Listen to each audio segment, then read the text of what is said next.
Hey there YouTube, I'm Ikitsu, this is the Ikitsu Times. Welcome to my channel, welcome to a little bit of Age of Wonders Planetfall. So we're on to our first look at a faction that is not the Vanguard. Today we're going to be talking about Synthesis Psynumbra, and this is, I feel, a natural looking mix, but there are some issues with it, and we'll get into that as we go through this.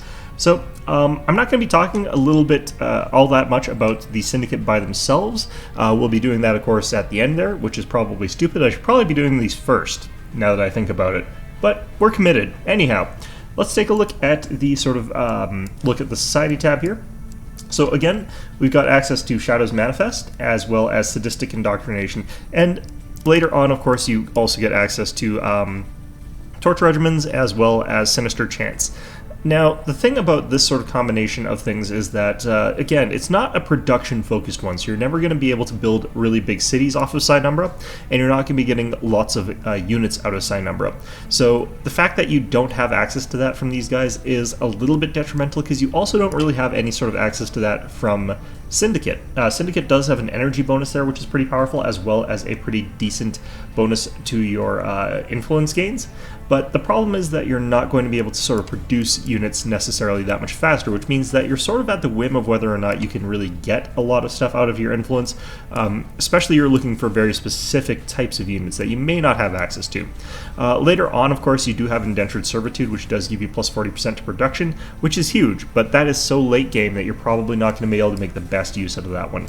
So broadly speaking, I think that you're going to be sort of in a tighter spot using these as economic bonuses there, so you're probably actually going to want to use operations for other things if you need to.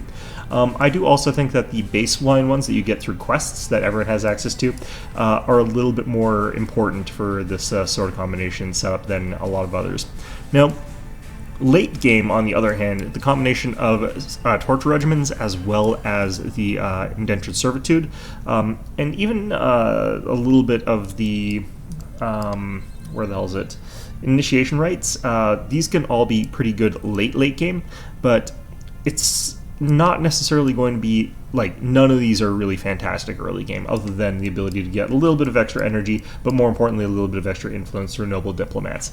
And even then, this isn't a gigantic sort of leap in terms of how much you're getting from those sort of resources. So, pretty weak economic bonuses in this combination. Next up, we get to the military. Now, this one's got some similar themes to that. You'll notice I didn't really go at all into the baseline units here, because there aren't a lot of things that are going to be synergizing in the later tiers. The synergy exists in your baseline units rather than your sort of later game units. Let's talk as well a little bit about the damage channels here. I went deep into the psionic stuff in this particular case here. You don't really have to do that, in my opinion. From my experience of this, if you're going to go for like upgrades to your psionic units, it's actually perfectly fine to just use the Psynumbra upgrades instead of the baseline psionic weapon upgrades. The exception to that, however, is you do want to gain access to Focus Flames and potentially access to Focus Venom. I did not at all touch Focus Venom in this particular playthrough, and I'll show you why here. So currently, we could take a look at Focus Venom. It says that it adds plus 20% to our damage, it changes our damage to bio, and gives us a chance of poisoning the enemy. Keep in mind though, 20% extra damage from that one. I think mark the Dark Sun here, plus 20% damage from this one. So this one brings our attack damage up to 13, and this is also being influenced by, this is a Kirko Malictor, what the hell's going on there? Shouldn't make a difference here, whatever, but, right. That's better. So, should be the exact same here. Mark the Dark Sun goes up to 13. This is being influenced a little bit by some other stuff that I've got access to. Torture Regimen, so the damage value here is already increased from 9. But in any event, let's take a look at Focus Venom. 20 damage. Should be the exact same. So this is bugged right now. It is giving you way, way, way more damage than it's supposed to be doing. So I think that's going to get patched eventually. But I do think that that's just, you know, it is something you could take advantage of, I guess, right now, but I wouldn't really recommend relying on that sort of trick for the time being. In the meantime, though, yeah, getting access to Focus Flames and Focus Venom are important.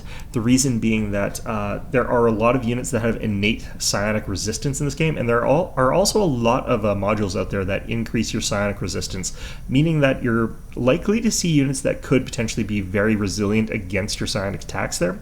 Meaning if you've got like the psionic Soul Seeker here and you've decided to go for, like, say, the Forbidden Mantra, and you've gone for Mark of the Dark Sun, you've gone for Consumed Gaze or whatever, a lot of damage, but it's all psionic, and it would be pretty possible for your opponent to just reduce that down by a gigantic amount.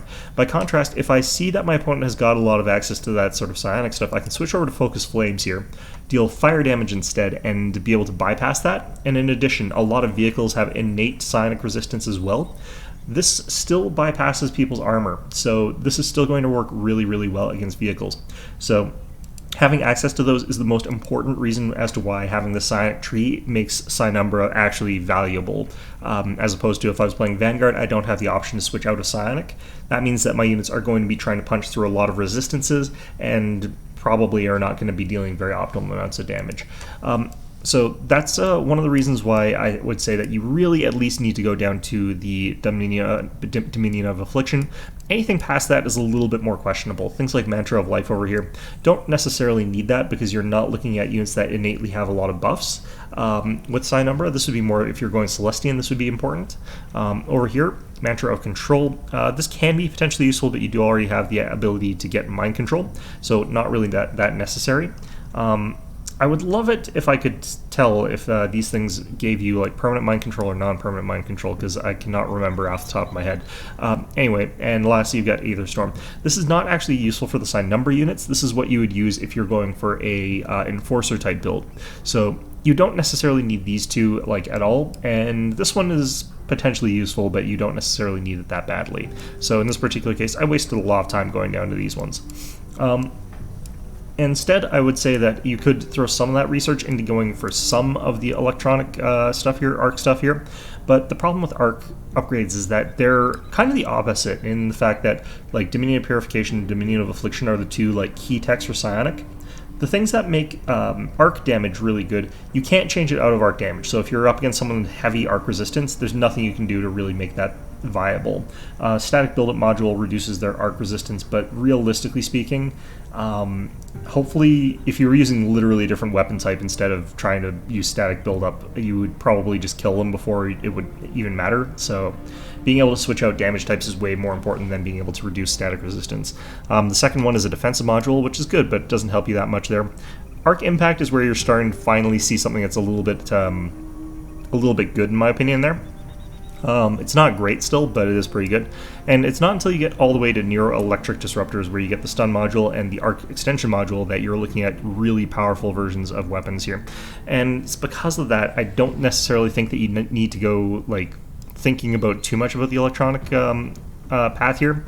For these guys, I would say that you're probably going to be focusing mostly on your Psynumbra stuff here, going for a shallow dip into this stuff here, and then going deep into the tech tree for things like the Control Amplifier and the Cerebral Amplifier. These only help basically the non-Psynumbra units, but this is a weird sort of faction mix because you're going to be going for that sort of mixture between Psynumbra units as well as needing to take indentured and overseers. So let's take a look at what makes this combination so special here. So first of all, we got the Initiate, and we've got access to the Fueled by Servitude rule. This is unique to the Syndicate ones. So this one gives you +1 psionic damage for each indentured unit in the battle, up to a maximum of +5 damage.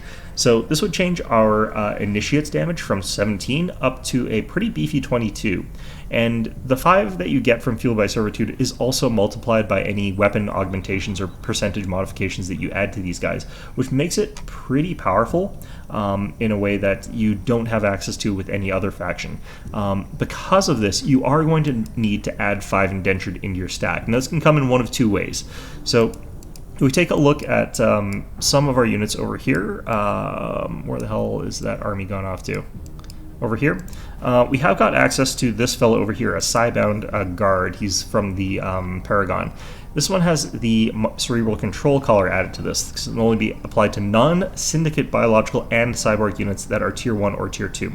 So if you don't have access to things to add this to, then you kind of have to rely entirely on your standard indentured. And also, if you don't have good units to add this to, you have to add it to your regular old indentured. If we take a look over here, the indentured, just a fairly standard type of infantry unit is what they look like. Generic arc damage and stuff like that, they're not necessarily super powerful, but they are pretty okay. I would still say that they're worse by a decent margin when compared to the Vanguard Trooper, which is impressive because their stats look very, very similar, but ultimately these guys, I think, sort of falter in the comparison there.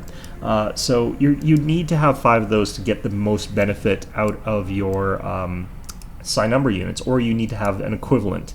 Now, if you're with something like, say, the Spacers, you can put the control color. I think you can put the controller color on the Melter, but I'd actually have to double check that. I'm not entirely sure about that. But anyway, you get 5 of those sort of units, and then you start pumping out as many Initiates and Malictors as you possibly can, whichever you sort of think is going to be more suitable to your situation. Malictors are by far the more powerful option, and we can go into that here. So first of all, Soul Seeker, their standard attack here. It's a pretty decent attack there. It bounces to 2 enemy types of units there. I don't know why this is showing as 11. I'm pretty sure maybe it is actually 11 and that other one is bugged. Either way, Soul Seeker does have the ability to hit up to 3 units for full damage and applies Broken Mind to those guys.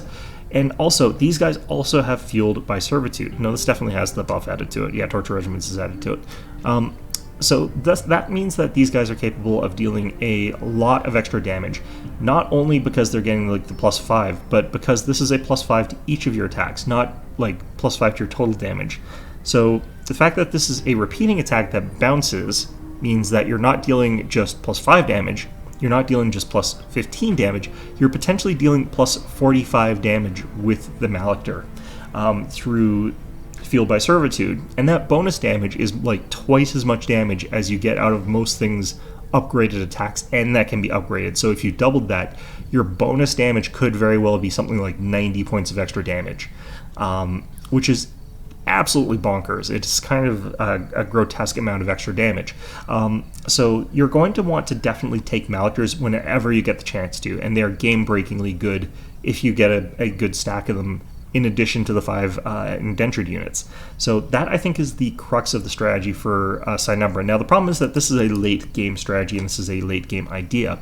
In the early game, you're going to be running Overseers with hopefully things like control amplifiers, although realistically you won't have those early game either. And but you're going to have like the one Overseer leading a group of 5 indentured, and that is kind of going to be the crux of what you're building whenever you get a chance to.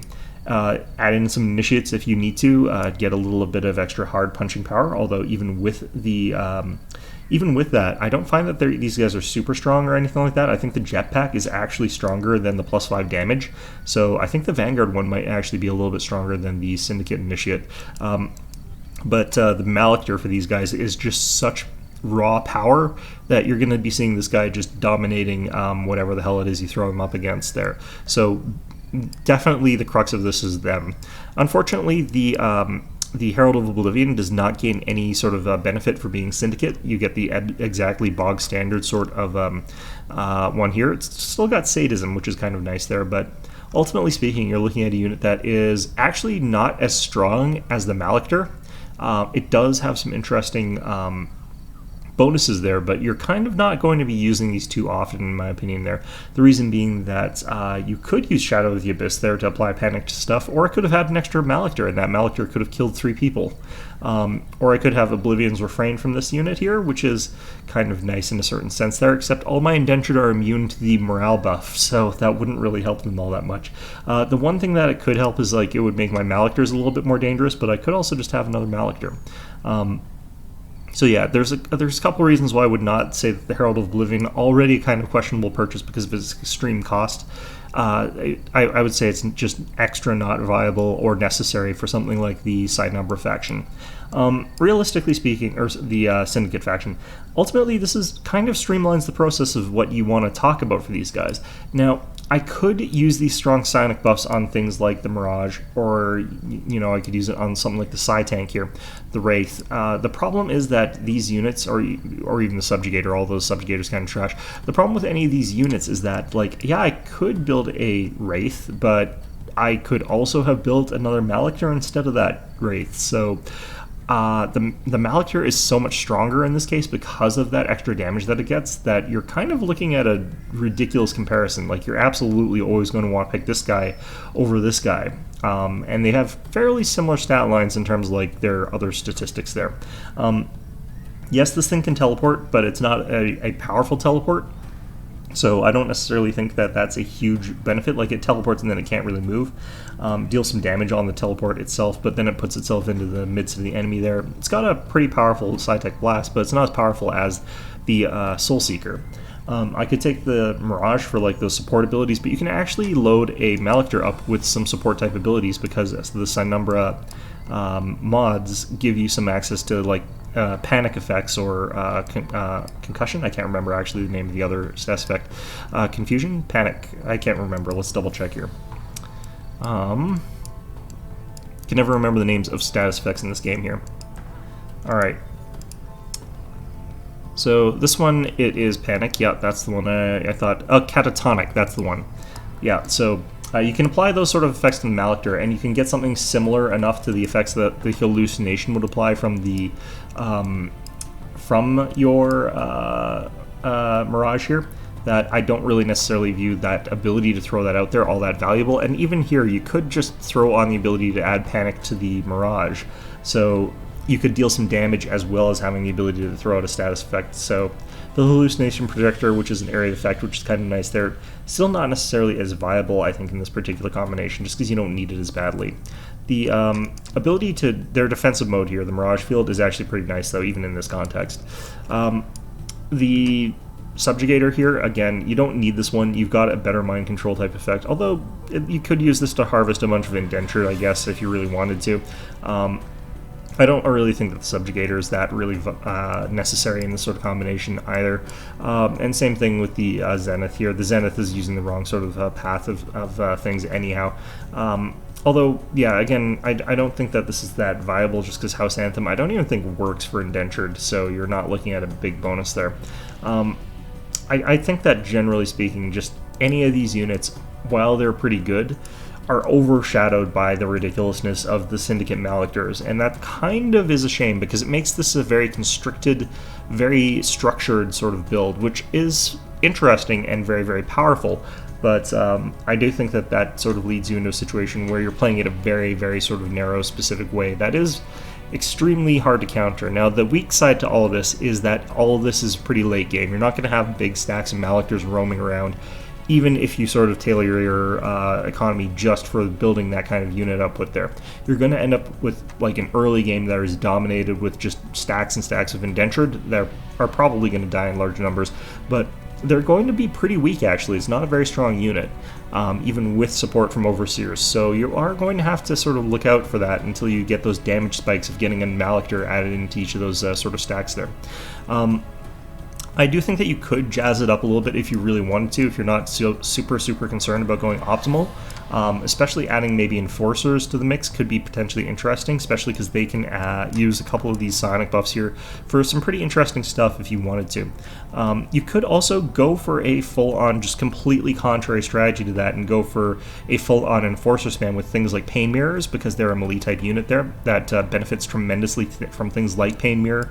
They do get a lot of something like Consuming Gaze there, and you would probably then throw on something like Focus Flames or something like that, or probably something defensive potentially. But ultimately that unit could work pretty well with Psynumbra. You could get some pretty strong benefits out of that there. You could even throw on like the Forbidden Mantra onto that unit there and then give them something that can buff them. Or you could give them something like the Avatar of the Abyss there for the ability to deal some extra damage and stuff like that, as well as have some extra defenses from it, especially if you're up against another psionic type faction there. So yeah, that's kind of my look at most of this stuff here. Down here, the one thing that's quite nice is that you can apply, I believe it's the Torment Chambers here. This one I think is a little bit more important in this case. I didn't really need it with the Vanguard because I was able to produce units really quickly and really efficiently in the fairly early game. This one's not too late down the tech tree to make it something you'd want to use. Now the problem is that the AI is very good at canceling this ability over and over again, but units that get produced with this are a lot more powerful. So being able to use this can be really great there. I did skip out on the Whisper of Discord and the Vision of Darkness stuff in this particular case, but if you want to, you can actually spam out Whispers of Discord, and you can play it in a sort of weird cheese rush strategy. You're still going to want to get some form of like Dominion of Affliction or Dominion of Purification to add to your Whispers of Discord, and you also want to make sure that when these things die, they turn into Echoes of Discord, so that you can still have like that more powerful unit coming in afterwards. But that sort of combination is, I think, something you could use for a really interesting rush strategy with these guys that's a little bit more powerful because they've got access to that psionic tree. Gives you the ability to, at the very least, get some access to more powerful abilities for those guys. One of the things that I think you could really do if you wanted to is go for Enforcers, and you could go for the Aether Storm on them, as well as the ability to use the Pain Mirrors. And what that turns them into is something that's a little bit more akin to the Celestian unit there, since this does let you sort of teleport. The problem with this is that it's a short range one, it's a full action, so it's a lot weaker than the Celestian version of it, but it's still pretty okay. I think that you could make some use out of that if you're going for that route there. And the Pain Mirror means that once they land, they're going to be able to survive a little bit better there. So that's pretty much what I've got to say about the tech tree. There's so many things that like you sort of ignore, but let's take a look at what we're going for here. So unfortunately, I didn't quite get to the apex of what I wanted to, and that's sort of always the case. It matters a little bit more in this instance than it would in others. So over here we've got our Overseer. This one's got the Cerebral Amplifier as well as the Control Amplifier. Now I have not shuffled these units properly. These should actually have this indentured, and I think one of our other indentured actually died, but he applies bonuses better if they're all on a stack together, and this guy should probably be in with psionic units. But over here, our initiates here, they've got access to that Focus Flames just so they can deal extra damage more efficiently to other units that are mechanical. For example, their Consuming Gaze to give them that ability to self-heal. Pretty powerful effect otherwise as well. I think that's a pretty good mod all around. For our indentured, we're looking at the Exploitative Targeting System, Consuming Gaze, and the Psytech Vision Enhancers. Now, the reason I'm going for this sort of combination here is mostly because I want to keep these guys relatively inexpensive, and I wanted to make them a little bit durable. Now, this is not the most durable that I could make these guys, but if you're looking at the way that this is set up here, the Psytech Vision Enhancers is a 5 Cosmite modification here that gives you plus 10% accuracy, but it also gives you plus 2 to shields instead of just plus 1, like every other tier 1 5 Cosmite upgrade only gives you 1 shield. The fact that this gives you the second point of shielding is what we're after in this particular case here. Consuming Gaze lets you heal this unit, so they're going to be able to stay in the fight a lot longer, because being able to heal your units up is actually really, really valuable for longevity. And the Exploitative Targeting System just means that these guys are capable of dealing some damage. Now, what I actually would ultimately like to do is replace the Exploitative Targeting System with the Adaptive Camouflage Protectors here, which, you know, we could do. That would be not too terrible. But the problem is that this cost here is including the discount that we get for switching out our equipment. So the thing is, we would actually be looking at a situation where this unit is more expensive if I wanted to give it the Adaptive Camouflage Protector, or if I wanted to go completely crazy, I could throw on something like, say, the Pain Mirror onto these guys, which give them another 2 points of shields as well as the ability to reflect. That would make these guys quite powerful, but I don't think is really what we're after here. Next up, we get this stack here. It's got the Malictors. These guys have got that Focus Flames there. They've got Consuming Gaze. If I was going to give these guys another one, and I'm not giving these guys more because I'm pretty short on Cosmite, I would probably give these guys something like Avatar of the Abyss or the Forbidden Mantra, just because either of those does give these guys a substantial ability to cause status effects across a large number of enemy units there. I think that that is a little bit overkill with these guys. These guys are already demolishing everything that I ever come across anyhow. These guys do not have to be in the same stack as the indentured that they're fighting with. They just have to be in the same battle. So long as you've got, say, 5 indentured following around in one separate stack there, these guys are going to gain that bonus Field by Servitude there. Pretty powerful effect, pretty powerful sort of unit there. Now, one of the things that I would potentially want to do in addition to what I've been doing here, one of the things that you can do for a build is you can give these guys the Pain Mirror, and you could also go in and give them something like, say, the Arc Retaliation Defense module, giving them an extra 2 arc resistance. Sure, that's not really that important. 1 extra shield, that's not that important. But if I make sure that I'm fighting from fairly close range. What can happen is that you can reflect a lot of damage back onto the person who's attacking you, and then you keep consuming gaze as your offense-orientated one, so that after you've sort of stunned your opponent that hit you, dealt a bunch of damage to you, broken-minded them, you could also consume and gaze them afterwards to heal yourself back up. So you're not taking that much damage, you're dealing a ton of damage by getting punched by them, and you're doing sort of a fantastic job of sort of keeping alive. I would say that this is a better build if you're going for the Enforcer route, because they're more likely to be in melee combat, but you could also use this as a countermeasure if you're playing a lot of indentured and you're worried that they're going to get bum rushed by enemy melee type units. Like say you're up against the Kirko, this can be very, very powerful against those sort of units, because it sort of forces them to not run into closer range to use their spit.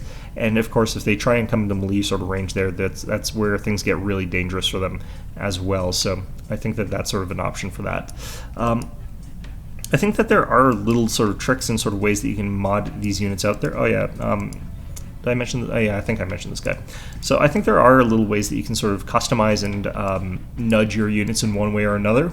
But ultimately, I think that the Syndicate Psynumbra, it's just so powerful to go for that synergy of initiates or Malictors, more importantly, as well as tacking on a stack of indentured units. I think that that's just so defining in terms of how powerful it is for this combination, that that's what you're sort of going to go for. Again, does mean that you're going to be in the early game forced to produce stacks of indentured. I don't necessarily think this is the worst proposition, but since I don't think that it's a really great investment to go deep down the arc tree, they're going to remain relatively weak indentured comparative to someone who's going for a full arc type strategy there, which I would still say you don't go for that strategy because it's a lot weaker and a lot less adaptable and a lot less flexible as compared to going for the psionic tree there, and in particular going through the Synumbra tree itself there. So anyway, that is a basic look at pretty much everything that we've got to talk about here. Pretty simple combination, but I think that it works out pretty well. Anyway, that's going to be our video for today. Hope you found this one enjoyable, and of course, as always, hope to see you guys all next time.